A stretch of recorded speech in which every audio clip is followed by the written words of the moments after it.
நாம் இப்போ நம்மளுடைய பதிவில் இப்போ வெண்ணெய் எப்படி காய்ச்சறது அப்படிங்கிறத பற்றி இப்போ நம்ம பார்க்கலாம்.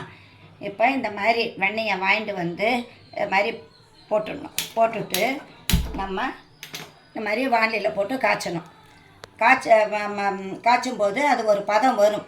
அந்த பதம் வரும்போது வர மட்டும் நம்ம காய்ச்சணும். இப்போ நிறைய பேருக்கு வந்து வெண்ணெய் காய்ச்சறது வந்து நேரமும் இருக்கிறது இல்லை. இப்போ இருக்கிற காலகட்டத்தில் சில பேருக்கு தெரியவும் தெரியலை. இதனால் ஏன்னா வெண்ணெயை வந்து நம்ம வீட்டில் காய்ச்சி நெய்யாக விட்டுட்டோம்னா அதனுடைய டேஸ்ட்டு நல்லாயிருக்கும், தனியாக இருக்கும், நல்லாயிருக்கும். அதனால் இப்போ இதை வந்து நம்ம எப்படி காய்ச்சி நம்ம வந்து உபயோகப்படுத்துறது அப்படிங்கிறத பற்றி இந்த பதிவில் நம்ம பார்க்கலாம். இதை மாதிரி நம்ம போட்டு இதை மாதிரி நல்லா கொதிக்க விடணும்.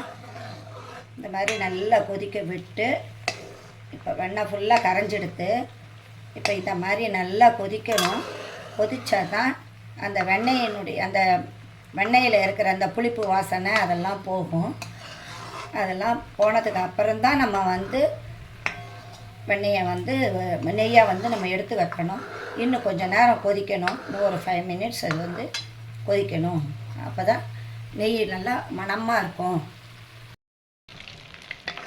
இதை மாதிரி இந்த மாதிரி நல்லா காஞ்ச உடனே இதனுடைய பதம் என்ன அப்படின்னு கேட்டிங்கன்னாக்கா இந்த மாதிரி வந்ததுன்னா இந்த பாருங்கள் உள்ள செகப்பாக இருக்குது பாருங்கள்.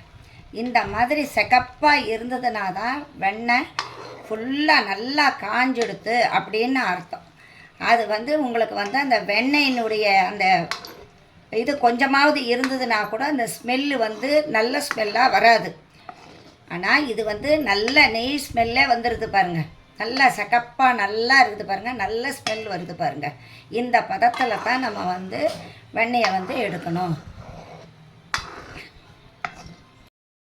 வாசனைக்கு முருங்கைக்கீரை போடலாம். முருங்கைக்கீரை போட்டோமானாலோ இல்லைன்னா வந்து கருவேப்பிலையை கூட நல்லா கொழுந்தாவோ நம்ம போட்டோமான்னா நல்லா மணமாக இருக்கும்.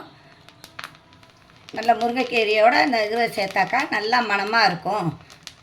மீண்டும் மறுபடியும் இன்னொரு ரெசிப்பியில் நம்ம சந்திப்போம். இது உங்களுக்கு பிடிச்சிருந்ததுனாக்கா இந்த வீடியோ பிடிச்சிருந்ததுன்னா லைக் பண்ணுங்கள், ஷேர் பண்ணுங்கள்.